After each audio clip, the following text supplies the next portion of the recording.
Hey, good evening, everybody. Hi. Hey, guys. My name is Christian Ankrum. I'm up there if you can't read my name tag. And it's so good to be with you here tonight. This is my first time at Amplify. Raise your hand if this is your first time at Amplify. Great.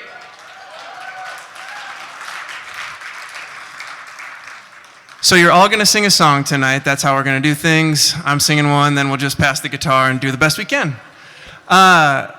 I am a co-owner of a video studio in Northeast Minneapolis called Aerial View Studio.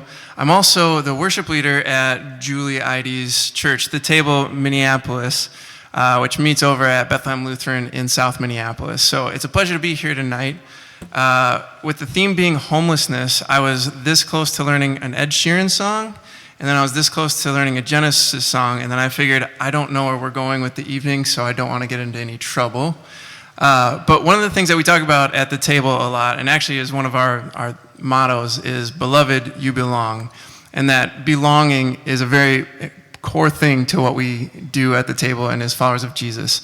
So I'd like to sing a song that I wrote with that in mind. We actually had this big banner that was probably 20 feet wide that just said, "Beloved, you belong." And as a worship leader, it only took me about 4 years to think, oh, I could just steal that lyric and write a song for it. So this song is called "Beloved, You Belong," and enjoy your food, and I'll play a little song for us.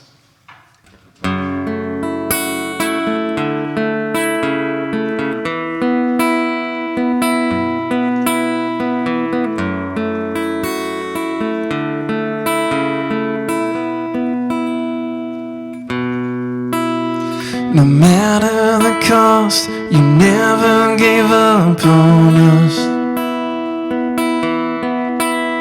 No matter how lost, you never stop searching for us. You said love conquers sin, and all can enter here. Beloved, you belong. You have called me beloved. Beloved, you belong. You have called me beloved.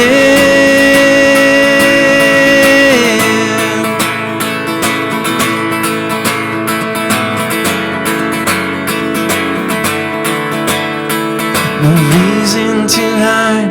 Your love draws us into light. Your mercy is wide. You throw hesitation aside.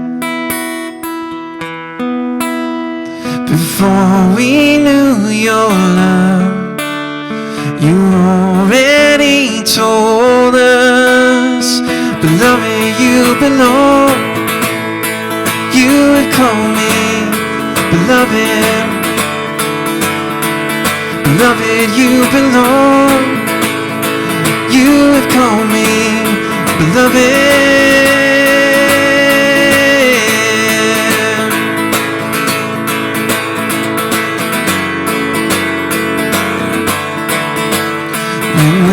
Stand all alone. Your word will guide us home. Beloved, you belong. You have called me beloved. Beloved, you belong. You have called me beloved.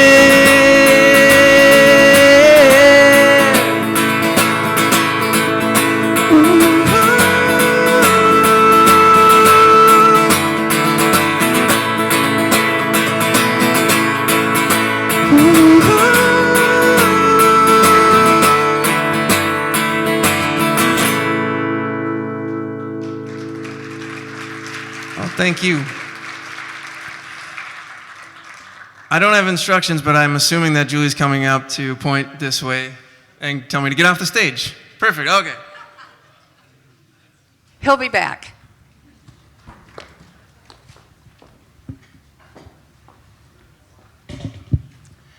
Good evening, everyone. It's so awesome to see such a full house. Thank you so much for making this a priority tonight. So, a little audience participation right now. I know you're eating, but also want you to pick up a pen because those of you that were here in January know that we had Joel sing a song, especially for the new people, and I loved it so much that he recorded it for me so that we can all hear it again and pay particular attention if you're new. Let's listen. What's that? Yeah, just let me know when it's on. Okay. Are you new here? Can I get a show of hands? Or have you been here since the very first year Amplify began? Whether you're new or not, there's something that we all share. It's the form you got, and this is the perfect spot to start filling out that thing with care. We'll even all you anyway. We just wanna get to know you, so fill in your name, your address, who you work for. Don't be afraid. We'll never send a windowless van to your home or work. We'll even all you anyway. How about an email so that we can send you updates? A phone number that you prefer would sure be great. We really wanna get to know more than just your face. We'll even all you anyway. So, if you're new tonight, we'd love you to take your feedback form and fill out the back so we can get to know you a little better, know what you're interested in, and find out how we can plug you in and engage you in the work of Amplify.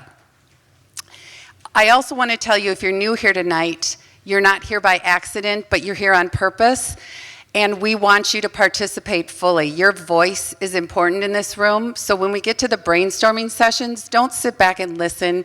You have something to share, and we want you to feel free to share it. So, thank you. And then I want to ask those of you that have been here before, if you would consider marking the bottom part where it asks you how you might like to plug in. We are always looking for coaches, facilitators, greeters, mentors. So consider checking one of those boxes, and I'd love to talk to you more about it. I also want to remind you that this feedback form is different than the brainstorming session you're going to do. So it really matters to have you fill it out because we use it to compile a summary report for our executive directors. And they love the encouraging words you share, the contacts, the ideas, the questions, and the thoughts. So while they're up here talking, if you would take a pen and just jot down thoughts. Last meeting, we got 45 back. So I'm going to challenge this room to give us more than 45 tonight. And there's a basket right over there. When you leave, if you'll just stick your feedback form in there, it really makes a difference. And finally, on the feedback form, in the middle, there's tangible needs that each nonprofit ministry has listed. If you're able to help with any of them, would you check the box? Okay, now I'd like to thank our meeting sponsor for tonight, Gary Norton and the Brookshire Company. Is Gary here? Where is he? Stand up, Gary. Yay, let's give him a round of applause. So these meetings, believe it or not, aren't free, but everybody gets to participate free. So we're so grateful for companies and individuals who agree to help sponsor these meetings and cover the hard costs. So thank you again. We're so grateful. Amplify has a theme every year, and our theme for 2023 is unknowing. So tonight, let's let go of our conscious and unconscious judgments and practice unknowing and unlearning what we think about homelessness and those that are homeless. I am honored to introduce our speakers for tonight, Melissa Pullman and Cecil Scott. Melissa is pastor for community ministries at Central Lutheran Church, and Cecil works with Street Voices of Change, a group of individuals who have current or past personal experiences with homelessness and they come together to build a community and make positive changes in the lives of those people experience homelessness and the systems that contribute to that homelessness. Let's welcome Melissa and Cecil.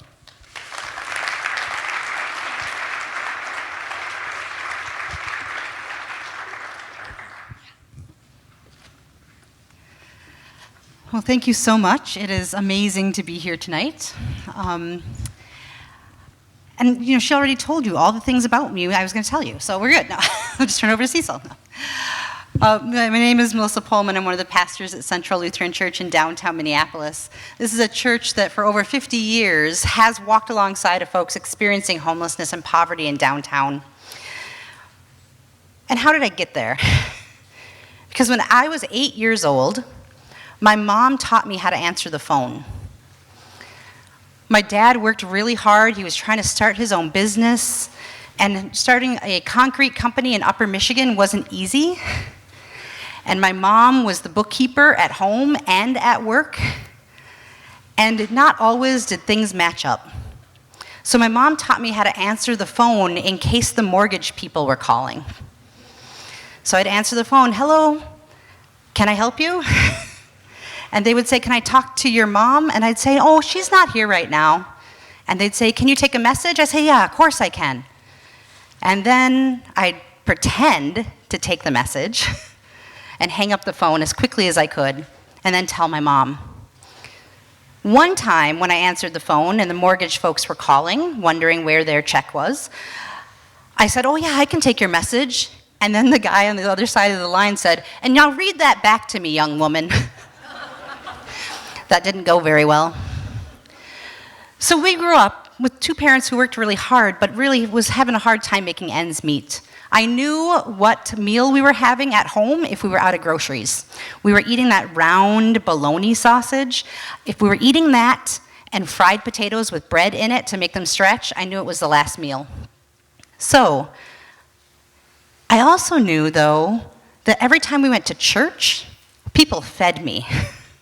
People fed me and welcomed me and loved me. And we went to the Lutheran church because it was close to our house. And the people there were nice. And my Girl Scout troop met in the basement. That's what it took. Some nice folks in a Girl Scout troop meeting spot, some Girl Scout cookies, and coffees and cookies and meals on Lenten Wednesdays. I knew I wanted to stay close to this Jesus who made sure that people got fed, and that people had somewhere to stay, and that people were loved. And honestly, I didn't behave very well in the pews, so I thought the best route for that was just to be a pastor. Because if everybody's looking at me, I behave a lot better than if I'm sitting in the pews. So I did. I did the work, and I did the prayer, and I did the theology, and all the things I needed to do to be a pastor. And when I was called to Central Lutheran, I was called to be the director for community ministries and to inherit this over 50-year ministry of mostly closed closet work, health commons, job coaching, and the like. But every single Thursday, it is my absolute joy at Central Lutheran to be the person who makes sure breakfast happens and the tokens get handed out at Street Voices of Change.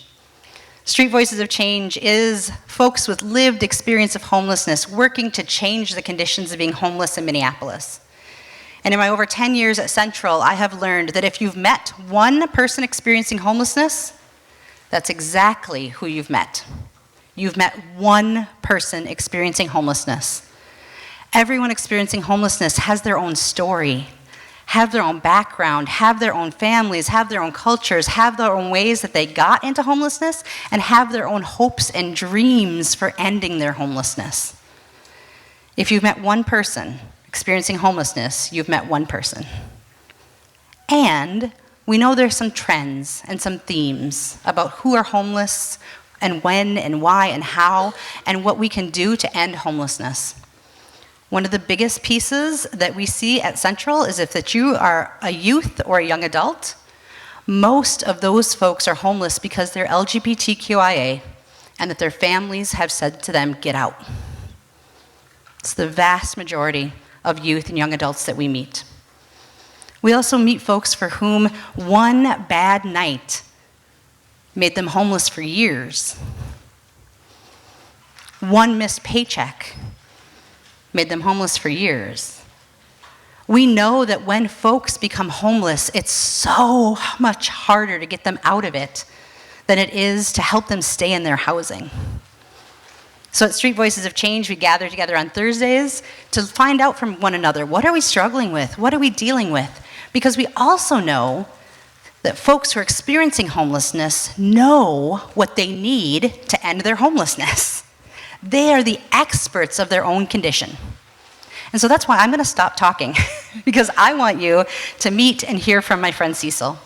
Cecil and I have known each other for about 10 years, is what we figured out at the table just now, because someone asked, we're like, how long have we known each other? And Cecil is one of our amazing leaders in Street Voices of Change. So I'm going to step by, I'm going to watch the clock, and I'm going to turn things over to Cecil. Thanks, Cecil. Good evening. Thank you, thank you. I'm going to start with a little bit about my background. I was born in Minnesota, in Minneapolis, Minnesota. I was raised in North Minneapolis. At a very early age, my mother, she married a man who was a Baptist minister. And that's the man that I call my father to this day. He instilled a lot of good things in me. Well, as I started getting older, I started rebelling from my home. It was due to different things that happened, like crack cocaine. My family was virtually destroyed by crack cocaine. We were a really big, tight family, and we used to do things, camping, fishing, and, railroad games, and just a lot of different things, a lot of activities together. Then when the drugs came, they just destroyed all of that, and most of the kids my age ended up with my grandmother, and it was a really tough struggle. We had some really hard times, with having proper clothes for school and food. I remember there was a really terrible time when we didn't have enough food, and my grandmother worked for General Mills in Plymouth, and she brought home the food that she could from there. And one of the things that she brought home was cream of wheat. And the reason why they gave her the cream of wheat, it had wheat germ in it that had fully processed, so there was wheat germ living in there. And my grandmother, she told me, she said, baby, you're gonna be all right. You can eat it. You put the hot water on it, and they're gonna die. You can eat it. You'll be all right. And she was right. It was hard at that point in time, but I'm here. I'm here right now because of that. So I love and I miss my grandmother. She passed away. So I'm gonna move on. Around the age of 12, around the age of 11, my biological father died. Now, not my mother's husband. My biological father died.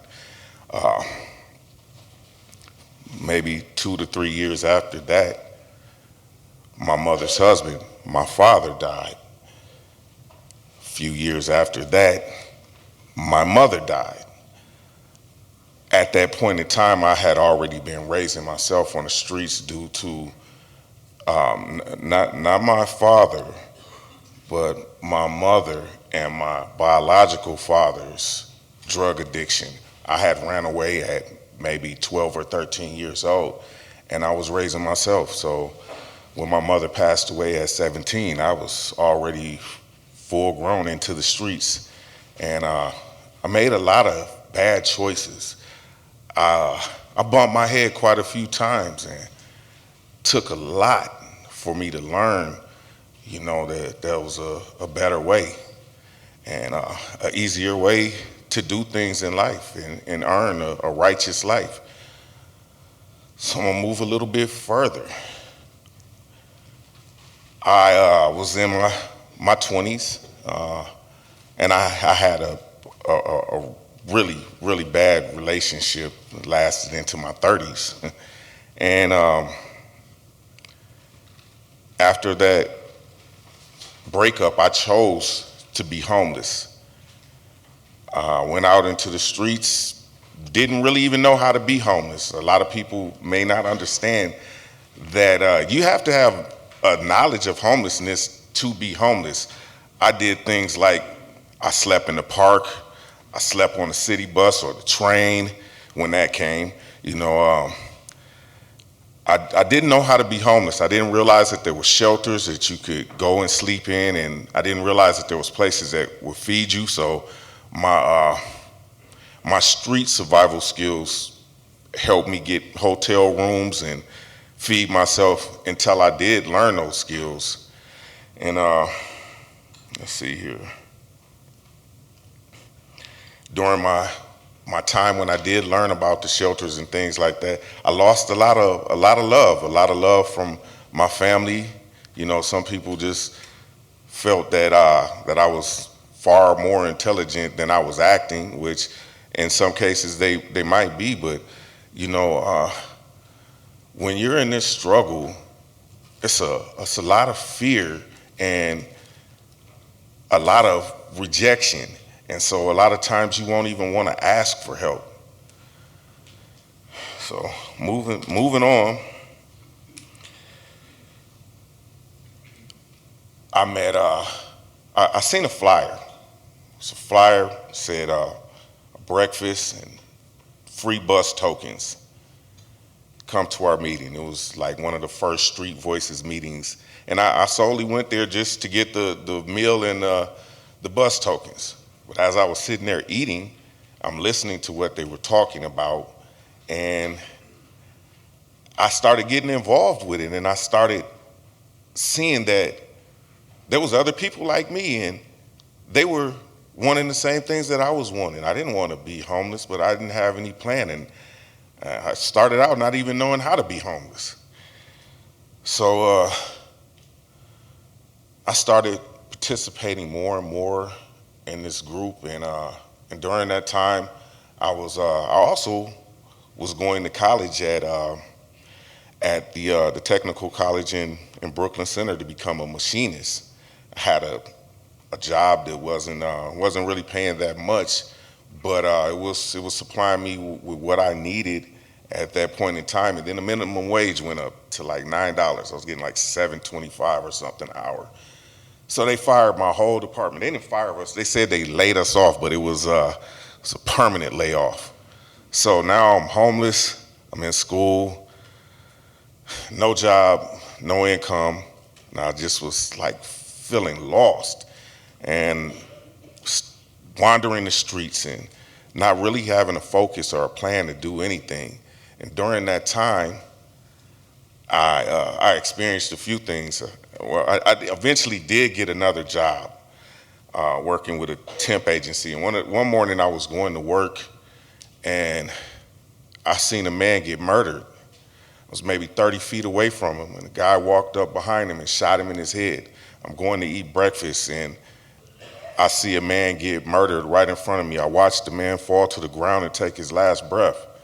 And that was the first indicator to me that I needed to change my life. I needed to get out of the streets, but I still didn't know how. Didn't have a plan, no focus. So I kept on in the streets, and I still was a part of Street Voices, still continuing to go and do that. Then another time, wrong place, wrong time. Some people decided that they wanted to rob me, and they robbed me. They stunned me with a stun gun. A truck pulled up beside me. And the guy said, "Hey!" I turned to look, and the guy stunned me on the other side. I fell and split my whole face open. This terrible, terrible thing. And people walked by me on the street, bleeding out of my face, just stepping over me, and nobody tried to help me. I regained consciousness hours later, and there were some people going to the Street Voices meeting that knew me, and they seen me, and they brought me there to Pastor Melissa, and they took care of me, and they encouraged me and let me know it was going to be all right. And I started having a little bit more focus, yet at the same time, that same thought was in my head. If I did not change it, I was gonna die in the streets like I seen that man die. If I didn't do something, I was gonna die. So I started working harder and harder and harder, saving my money. It took me about 18 months from that point right there to pull myself out of homelessness with the help and advice from my friends. I pulled myself out of homelessness, and I was out of homelessness for 5 years. 5 years doing it all myself, no government assistance, nothing. I was working hard. Just recently,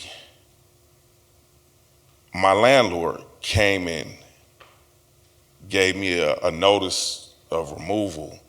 They wanted me to leave the apartment because they said they needed to redo the electrical wiring in my building. It was over 100 years old. And that I knew because I was experiencing problems with the electricity. My electrical bill was that high. So they gave me 60 days. I've been there 5 years. They gave me 60 days. I fell into a really extreme depression. Now, I've been living alone for 5 years, and a truck crashed into the building, busted out 2 of the apartments. So the front of the building was busted out for like 10 months. Mice came into the building when it got cold. So now they fixed the building, but now we're overwhelmed with mice. So I got a cat. Yeah, I got a cat.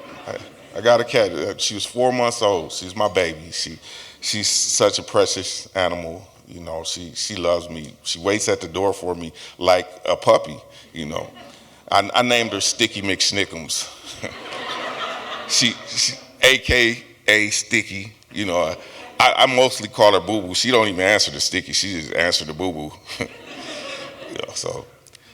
And so a part of me having to leave that place, I had to figure out what I was gonna do with my cat.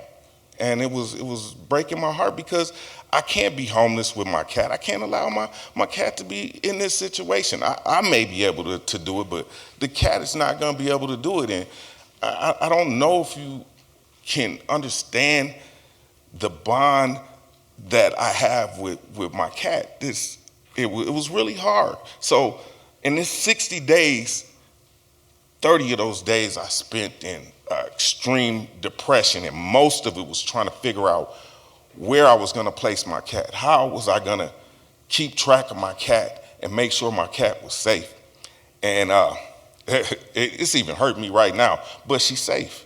She's safe. I found somebody to take care of her.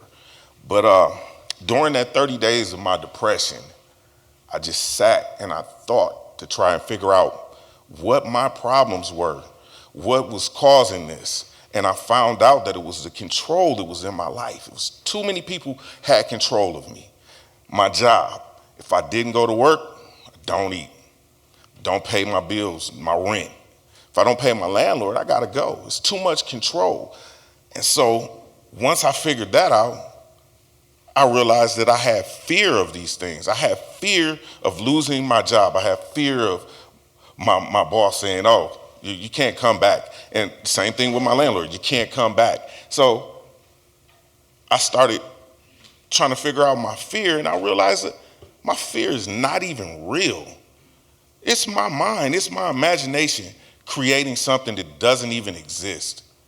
I'm telling myself that these things could happen, and they're not necessarily gonna happen. So once I figured that part out, I was able to let go of the fear, and I was able to let God. I was able to pray and say, God, remove this fear from me. Help me with this struggle. And then I was able to go outside again.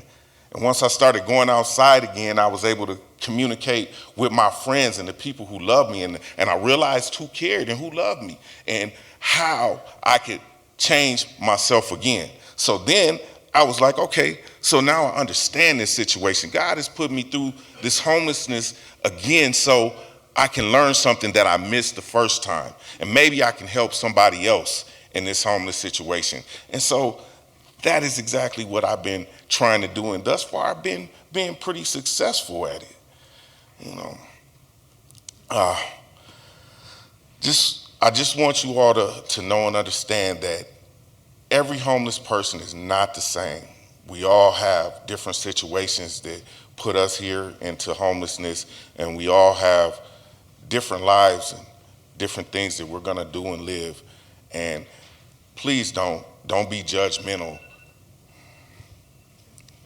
Please don't be judgmental. Just see us as people, not as a homeless person.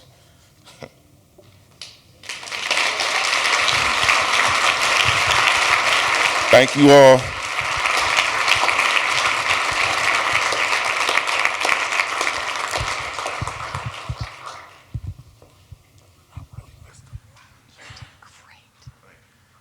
Thank you, Cecil. Thank you for the look into what life is like and has been like for you, and thank you for the challenge for all of us.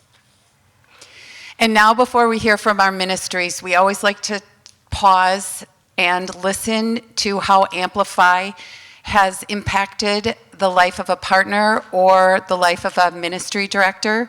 Tonight we're going to hear from Seth Ralston, who was a participant in our Learning Academy. Let's listen. Hey everyone, my name is Seth Ralston. I serve as an engagement leader at Thrivent here in the Twin Cities, and I've been fortunate to be a part of Amplify in a variety of capacities.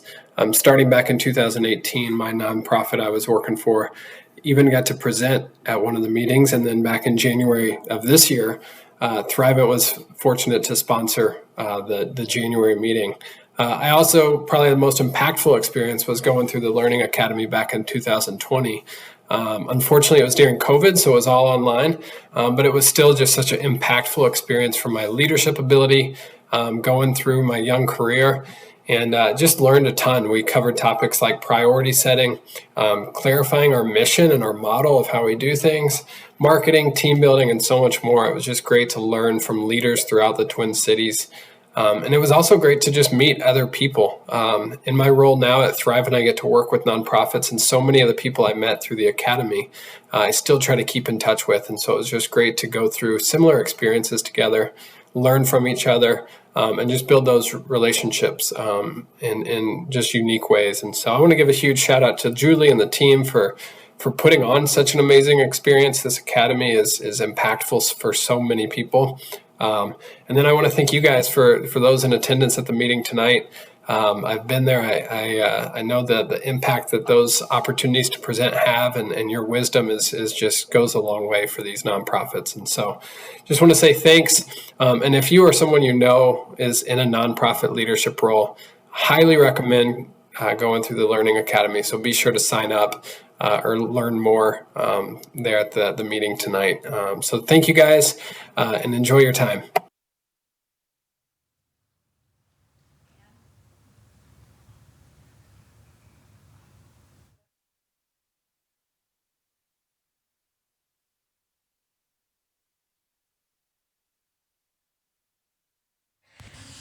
That was awesome. Thank you, Seth, wherever you are, for those amazing words of encouragement for all of us. But tonight, I get to do something really cool.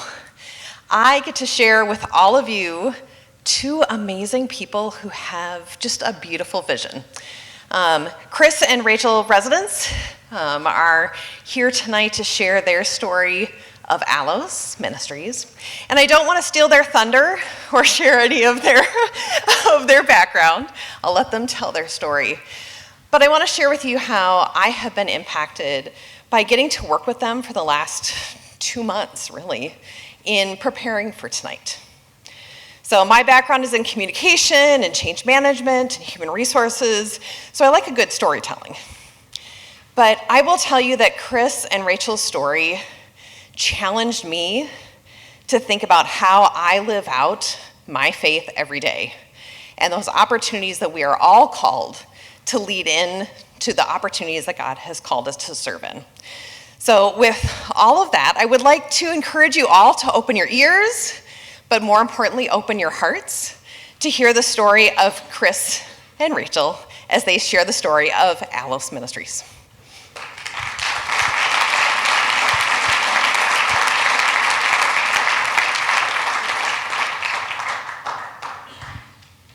and now they get to do the long walk through those tables.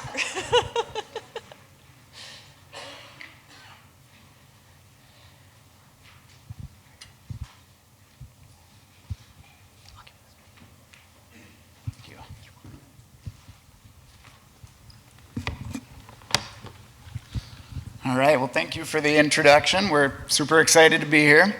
Like she said, I'm Chris. This is my wife, Rachel. We are the founders of Alos Ministries. And just wanted to start off by telling you what Alos means. It means another. It's the word that Jesus used in John 14:16. He said, I'm going to ask the Father, and he's going to send another helper in my place, that he will be with you forever. And the Greek word used there for another is Alos. So simply put, we are just another ministry. And our goal is to do another time what God's done for us and enable the next person to do that another time for the next person and just keep in that cycle of kingdom expansion. So we became an official ministry in 2021, but we have been playing our role in that kingdom expansion ever since he first saved us. So our aim is to teach people to live life after whatever it is that's keeping them from being who God created them to be. Whether it's homelessness, addiction, or trauma, we just want to be able to help them experience the truth and the reality of the freedom that Jesus offers. So that's me before, so life before. That was me going into treatment, went to Teen Challenge. I was completely lost, hopeless. I was sleeping behind a bush. I would sneak behind my parents' house and sleep behind their bush, and then I'd leave before the sun came up. My brother committed suicide when I was super young, and in my grief, I turned to drugs for comfort. And this numbed me from the trauma that I had experienced. So I started with smoking pot, moved all the way up into meth. I tried treatment. I was in and out of jail multiple times. And in my time in jail, I experienced small windows of sobriety. But as soon as I was able, I would start using again. And there was just nothing that could fill that void in my life. I tried treatment. Multiple times, in and out of jail. Looking back at those times when I was in jail, the last time I was there is when I really started to see God pursuing me. I went in, I was skin and bones, I was 130 pounds.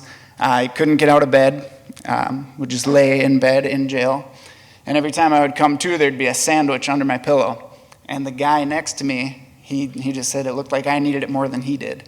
That same guy told the guards to bring me an application for Teen Challenge.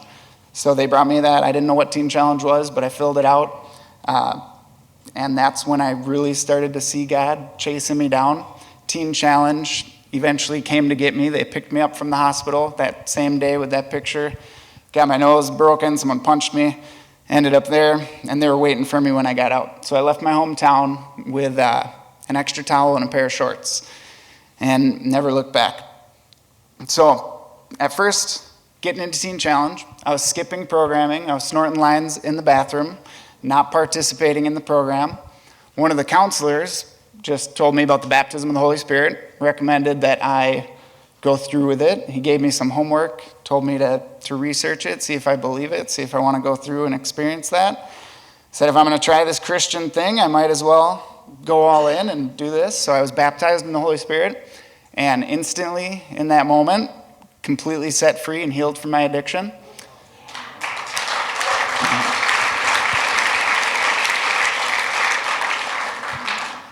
So that's never again have I considered myself an addict. It's been, I don't even count. A lot of people are in their recovery. It's been 8 years, 6 months. It's been around 10 years now that I've been completely free. So going into treatment, going into Teen Challenge, the next 12 months, it would have been super easy for me to start worrying about all the stuff in my life that I had to figure out.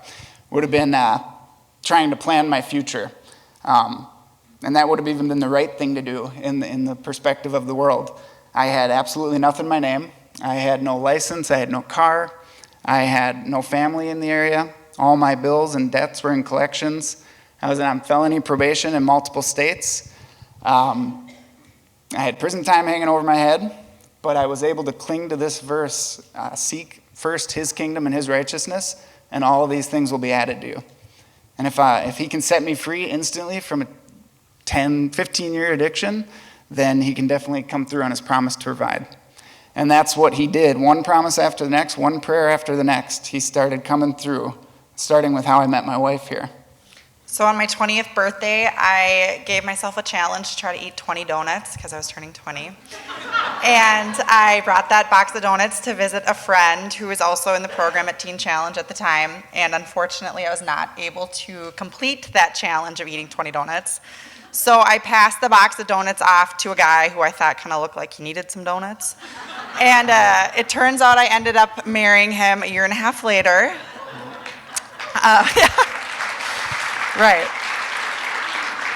So that July, I was on a missions trip to Haiti Teen Challenge, and I had a dream.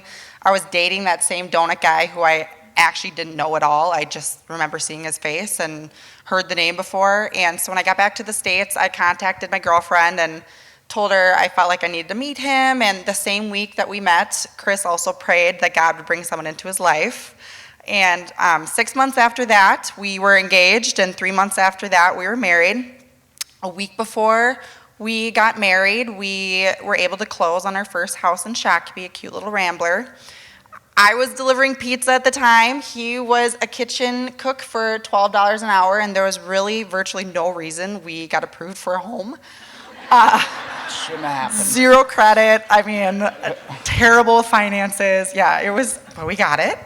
And we just knew God was going to do something bigger with this house than we could see. We were able to convert that little rambler into a 6-bedroom, 2 kitchen, 2 bath, and 2 living room. And since then, we have added 5 biological children between us. We have a 6-year-old, a 5-year-old, 3-year-old, almost 2-year-old, and then a sweet little 2-month-old who is in the hallway somewhere with my awesome uncle who is watching her right now.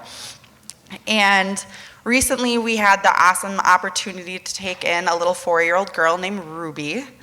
So her story is her mom came to us to find a job.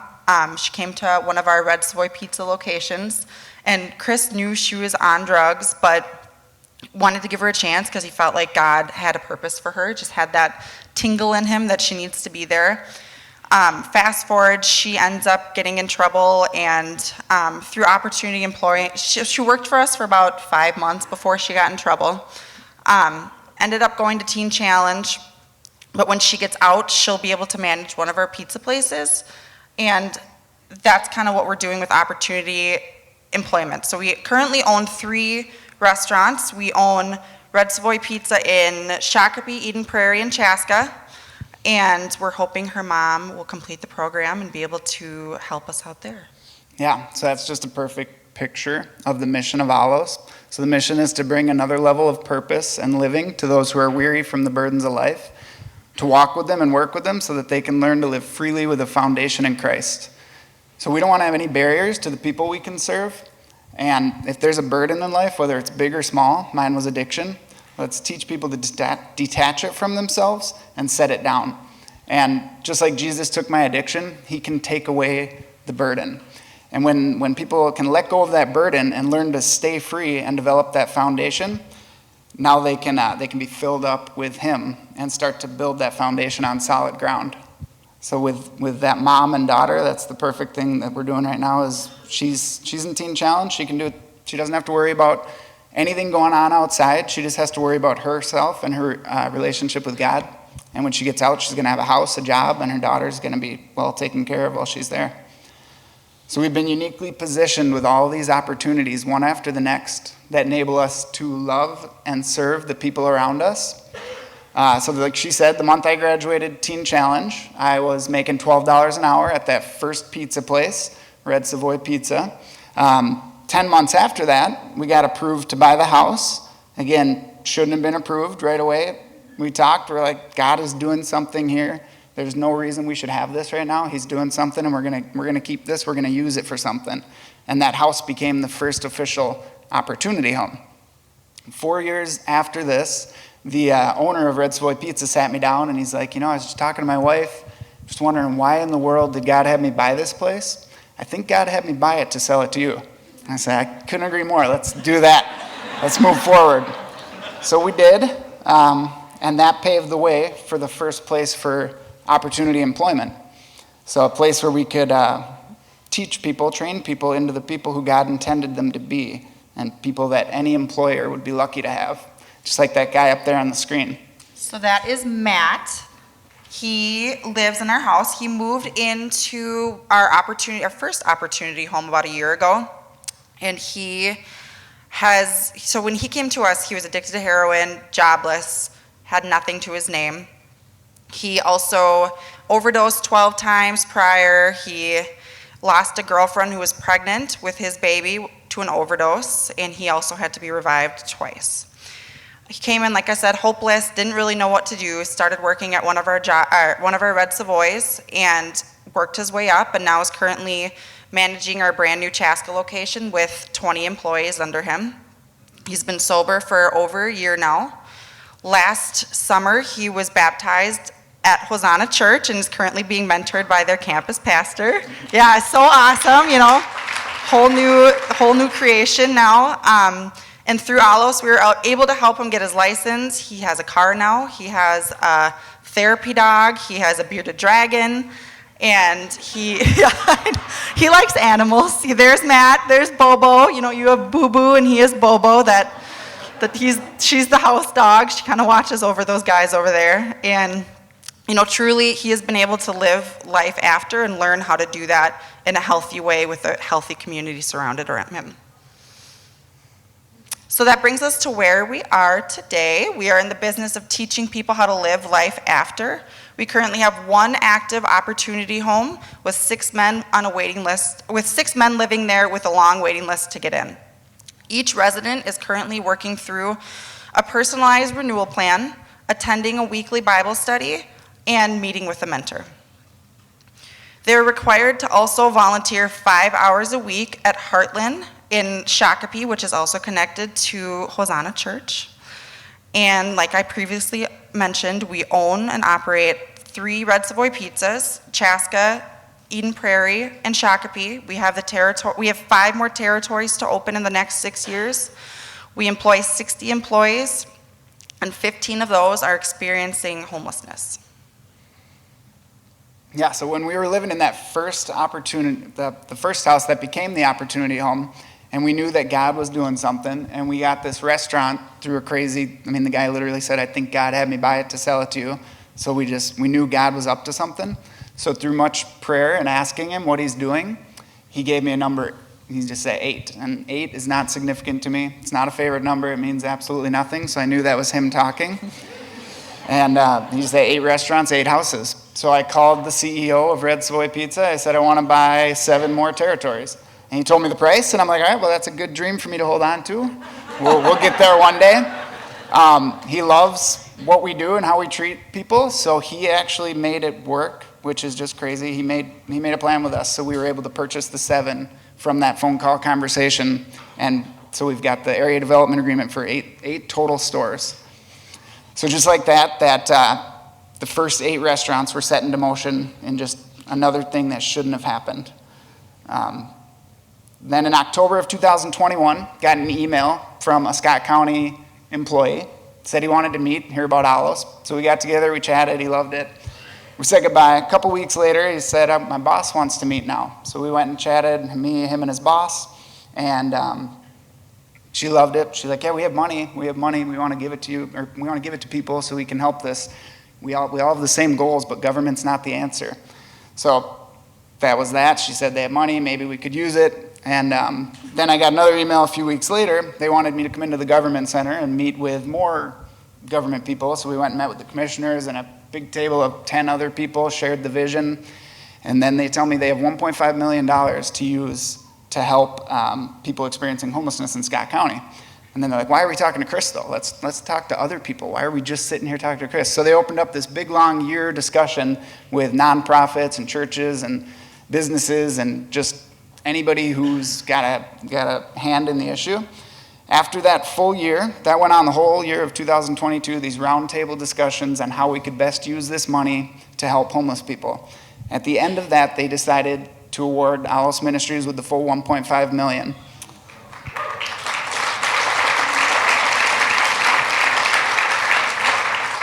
So that money has to be used specifically in Scott County to help families experiencing homelessness.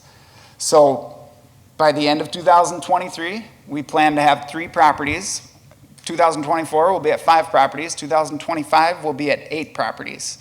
That's our 8 right there. So in another crazy way, we see our 8 houses and our 8 restaurants coming to fruition. And I don't think that, we're not going to stop there. I think God just used that number to get me to move in faith. And like I said, it's just one crazy thing after the next. But these houses, these 8 houses, are all going to be located in Scott County. And I think that's going to create a good model to go to other counties. And our big vision is that we're going to have a cluster of houses or a neighborhood even around each restaurant that we open, offering opportunity employment and opportunity housing. Yes, but Chris and I are the only team members currently. We have one home with a waiting list to get in. And last year we had around 15 donors and 28,000 that came through. But with the mortgage, insurance, electricity, everything, it's around 40,000 to run just the one house. We are currently working on building a board. We have a few members. We're still looking for some more. We're networking with local churches, with Hosanna Church and Shakopee leading the way. And yeah, that is where we're at. Yeah, so as you can see, God has really been doing some awesome things. He's got a big vision for us, and we're fortunate enough to be right in the middle of his vision. He's been moving us towards this vision in ways that are just undeniably him, one after the next. And no matter how crazy or unrealistic it seems, he's always comes through, and he continues to come through. He always provides, and his kingdom is always advanced. So we believe that he led us here today because there's people in this room who are going to be instrumental in seeing us help advance this vision. So our question for you guys is, how can Alos quickly build the organization with the right team and funding that will honor this opportunity for us as believers to work side by side with local government to end the cycle of homelessness? The end.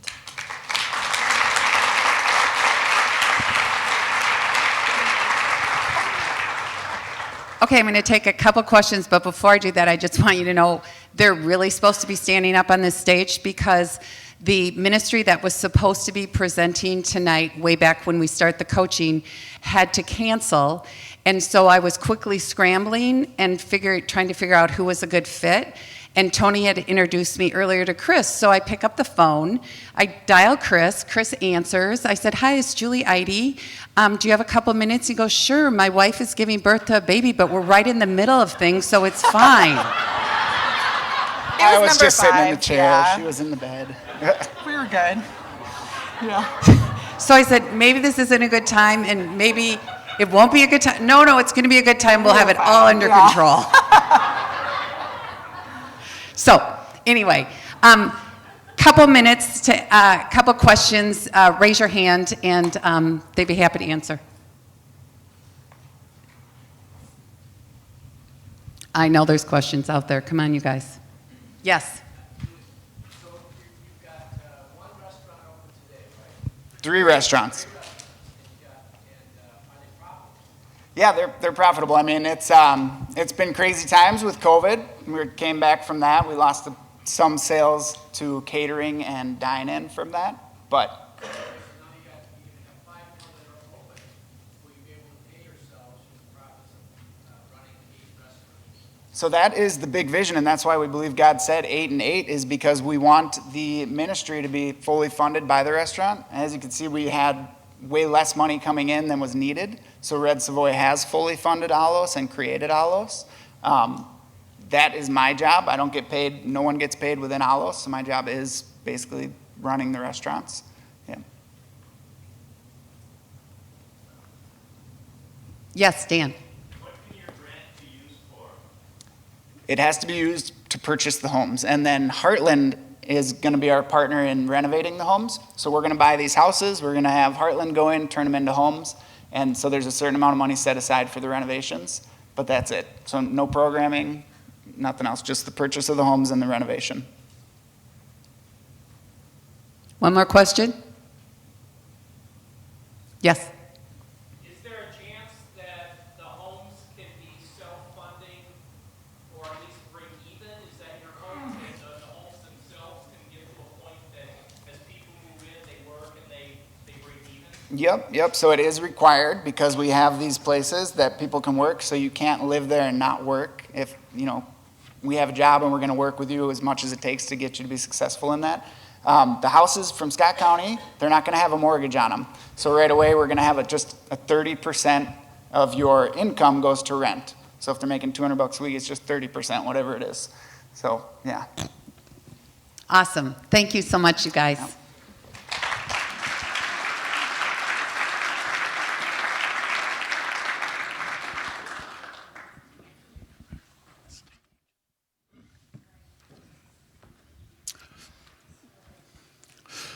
Hi, everyone. My name is Tim Smith, and I have the privilege of having worked with a really cool ministry called The Haven.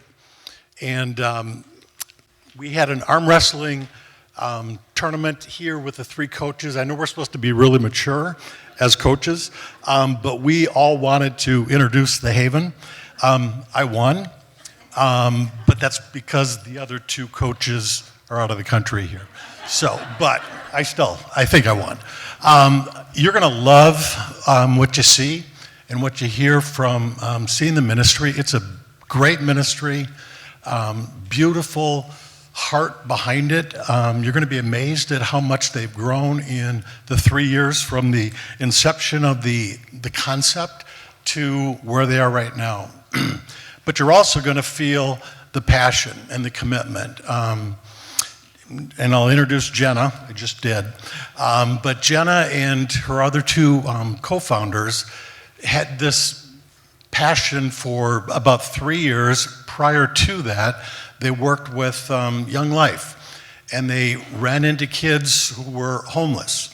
And God put a burden on their heart to empower vulnerable young adults and to help them kind of reach a potential that they didn't know that they could reach, or they just came from dysfunctional families or situations where they didn't have some of that input and the direction. And I want to just talk about the whole ministry, but I'll let Jenna come up and talk about it, but she's going to start it off with a video. I've seen it 5 times, I've cried 5 times, so good luck.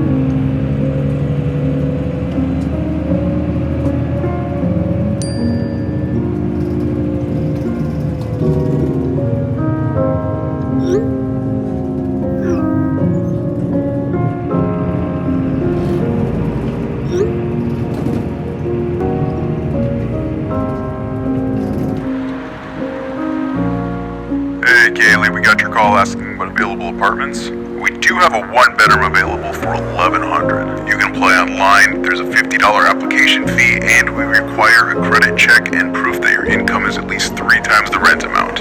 If you get approved, we'll need a security deposit along with the first month's rent.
Kaylee, we are so glad you're here. We believe you were created by a loving God who sees you, knows you, adores you, and has brought you here for a reason. Before you were born, God knit you together, creating the incredible woman you are today. Here in this place, you can rest. You can take off everything that weighs you down and receive the peace that God offers. We are here for you. We have been praying for you. We are excited to have you join this family. You are beautiful and brave, and you belong here. Welcome home.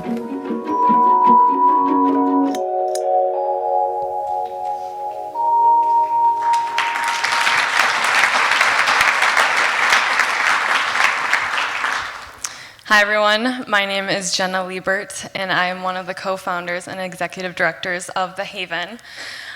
We do have two other co-founders and executive directors, Bethany and Andrew O'Reilly. Bethany could unfortunately not make it tonight, but Andrew's over here sitting at this table. And like Tim was saying, so all three of us went to college together. We graduated Bethel University in 2016 and became really good friends there. And after college, we volunteered for an organization called Young Life, where we worked with inner city youth. Most of our kids came from Roosevelt High School in South Minneapolis. And we quickly found out that most of our kids came from really broken homes or toxic environments where they didn't have the family support that they needed or any consistent adult in their life that they could rely on. So Young Life really became a space where they could not only come and hang out with friends and have a good time and eat a good meal, but also have adult leaders in their life who are pouring into their life and loving on them and showing what community living looked like. But what happened was when our kids were graduating high school, they became stuck because it was this pivotal time in their life where they're trying to move on and become adults and find a job and go to college. But they didn't have that support and that family backing to be able to do that. They didn't have the tools they needed. So they would come back to Young Life and ask to be a part of our program. And it was really heartbreaking because we had to turn them away because it was only for high school students. So we recognized that there was this very evident need, this gap, and the Lord really laid it on our hearts to enter in and fill that gap with a safe space for young people like Kaylee to be able to call home. So that's where the idea for The Haven was born. So the mission of The Haven is to empower young adults to reach their full potential by providing safe, affordable housing and Christ-centered community. And a lot of thought went behind that mission statement, even down to the words that we used, because yes, we wanted to address the idea and the issue of homelessness, but we also recognize that deep relationships and community living is vital in someone's life and can really change the trajectory of someone's life.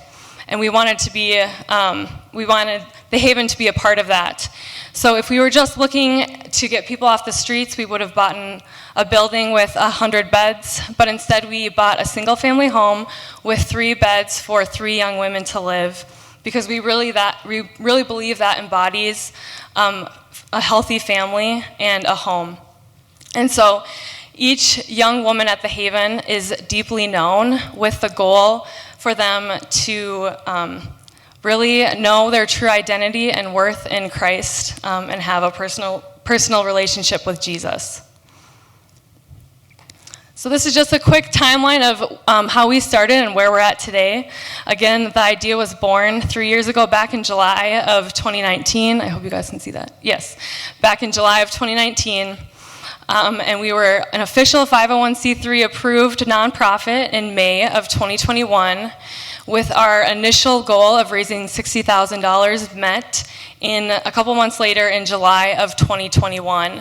A year after that, we did finally buy our first house, which we're very excited about, in July of 2022. And after some renovations, which actually Heartland was a part of, so that was a cool connection. And then we had our first residents move in January of 2023.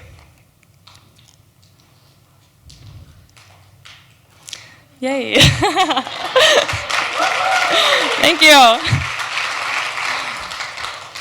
So right now, we're mainly funded through private donations. We have 32 monthly donors that cover all of our monthly expenses.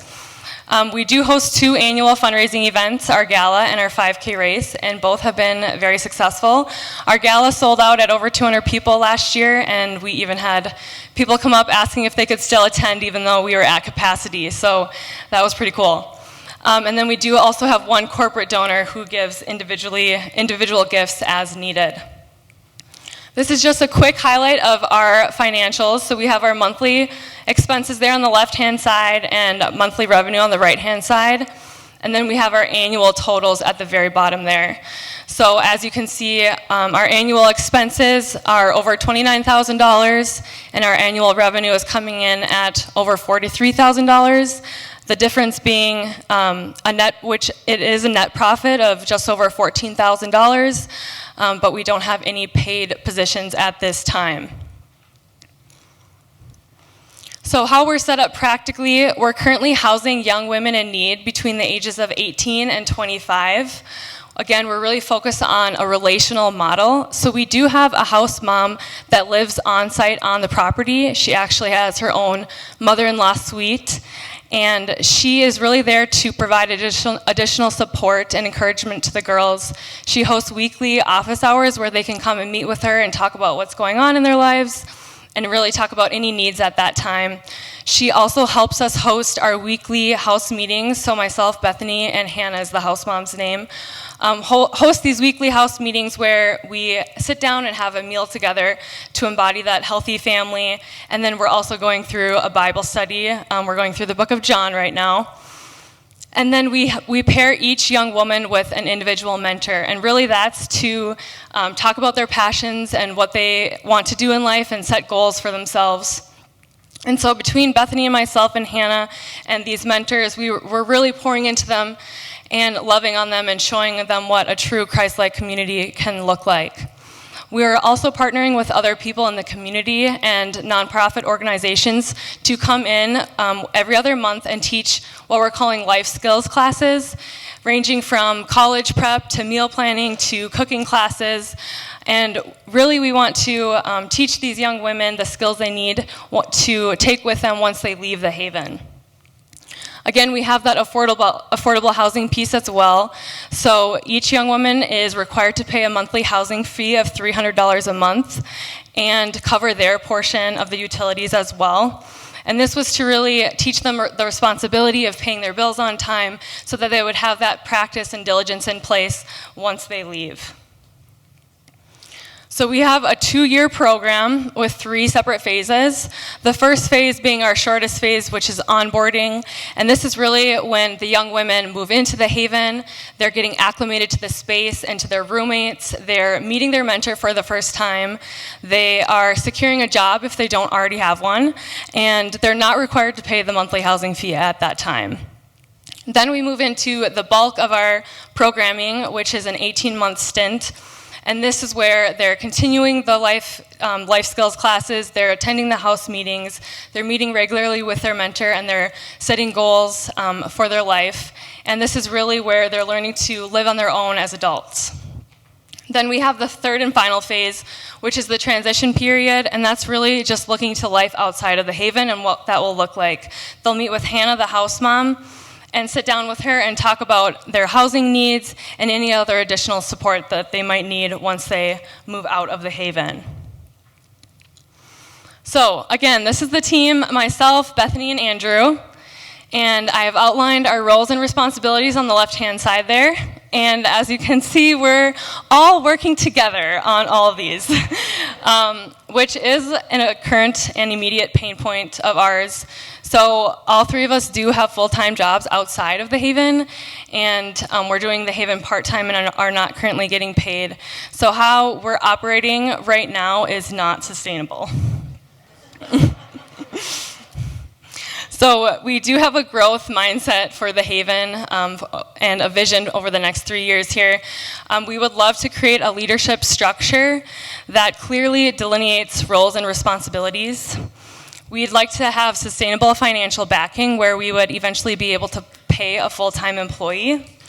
Programming is a huge part of what we do, so we would like to increase our programming, continue to network and meet with other organizations, and partner with them to provide additional resources to the young women at the Haven.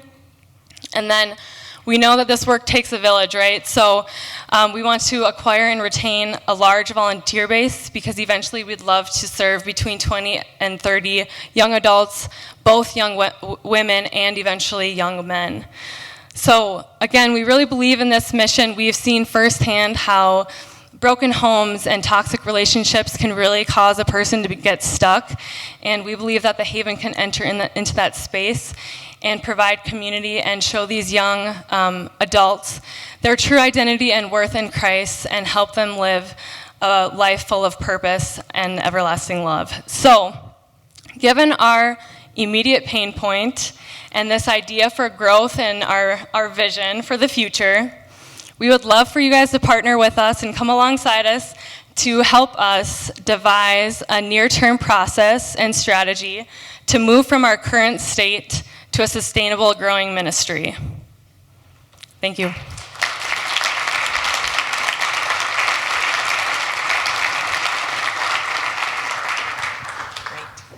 Okay, are there any questions before we break up and do some brainstorming? Yes? She is currently receiving a monthly stipend, but is not on staff. Yes.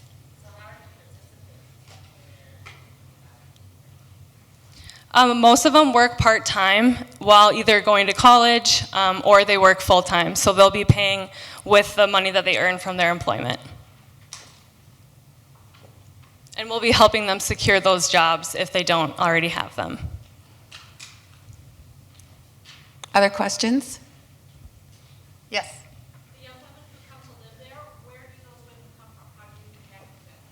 Yeah, so we have an application page on our website, but the young women that have come there have come through, I don't know if you guys have heard of the organization Treehouse, but we were connected through them. So our first resident actually was someone that was recommended to us from Treehouse.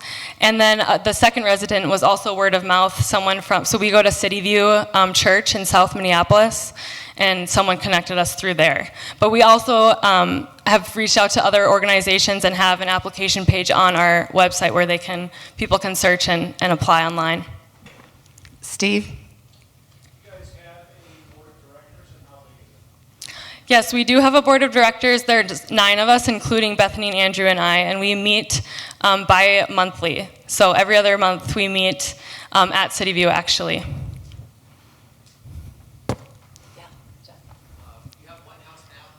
Yes, we currently just have one house, and it's located in South Minneapolis. We'd love to have 3 to 5 eventually, serving 20 to 30 young individuals. Okay, thanks so much, Thank Jenna.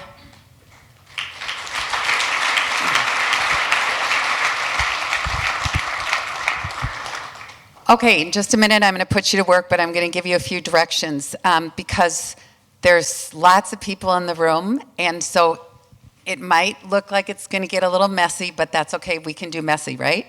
So there's 6 facilitators for each ministry. The green table cards are the Haven. The orange table cards are Alos, and there's 2 tables that don't have a facilitator at it. So what I'm going to ask you to do is, I have one rule. And those of you who've been here before know my rule, and please be on the honor system to follow it. One of the things I hear all the time is Amplify is such an amazing place to be because it's not clicky, okay? So we want to live up to the not clickiness. So that means when I ask you to stand up, you are going to move not with the people at your table. You're going to move without the people at your table. And you're going to go meet some new people tonight. And the other thing I'm going to ask you, if you're sitting along the back wall or at the 2 tables that don't have facilitators, I'm going to ask you to pick up your chair and walk, okay? So bring your chair and your feedback form with you. We're going to clear the tables of the food that's left. And the tables are going to be bigger than we're used to. I would have ordered more tables. I didn't know you're all coming. So next time, let me know you're coming, and that'd be awesome. But like, if we can keep 10 around each table, we want to give everyone a chance to talk. So the facilitators are going to try and manage this. But you guys are all going to follow my rule. The executive directors are going to walk around to each table and answer a question or two, and they'll keep walking around. You have 30 minutes. We are moving into the 21st century because we have a shot clock. So now you know how much time. Okay, so everybody pick up and move. You can talk later, but everybody's got to stand up and move, except the facilitators.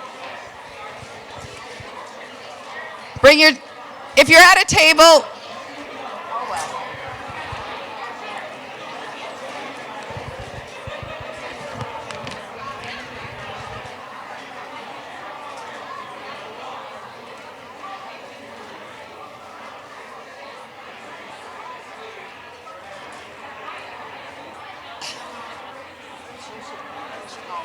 tightly connected these